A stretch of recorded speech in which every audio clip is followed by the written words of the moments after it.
The siege began just after 4 a.m.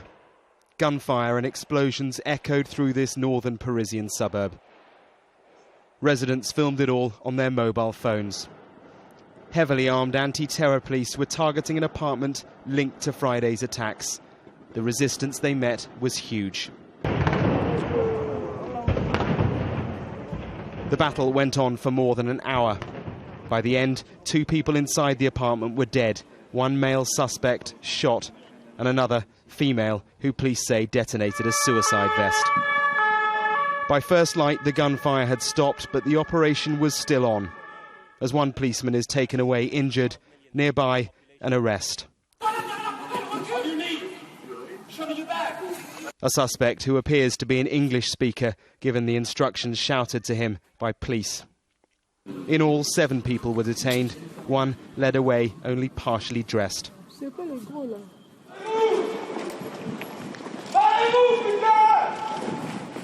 Up the road outside the police cordon, a tense moment. A number of heavily armed police officers with weapons drawn and responding presumably to information relayed to them in their ears passed through the gathering media. It wasn't clear what their concern was, but it turned out to be a false alarm. On a side street, ambulances arrived with neighbours who, we were told, had seen the early morning siege close up. They were shielded from the cameras and were being treated for trauma. Through the late morning, the streets all around Saint Denis were silent. The operation beyond the cordon was still ongoing.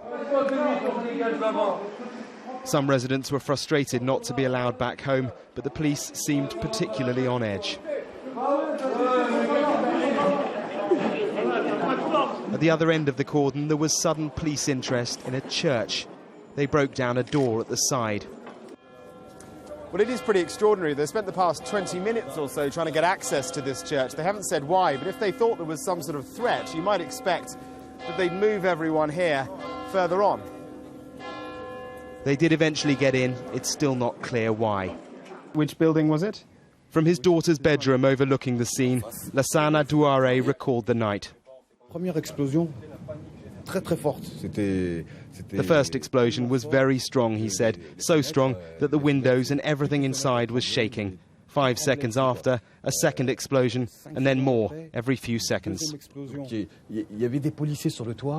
The police were on the roof, and it just didn't stop.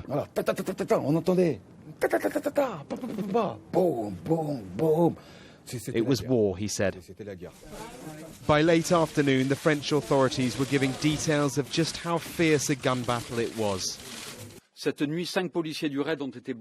It was a very difficult assault. The apartment's armoured door resisted initially the SWAT team's explosives, which allowed the terrorists to prepare their counter-attack. Heavy gunfire followed almost continuously for the next half hour. I can tell you that on the police side, some 5,000 rounds were fired.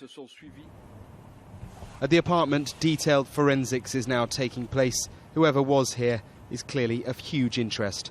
The man who owns the place says he knew little about the people who were there.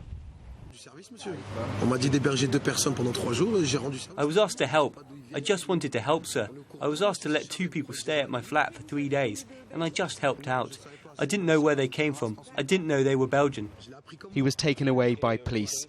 Tonight, a siege is over, a new terror cell is in custody, but still, gunmen from Friday's massacre are on the run.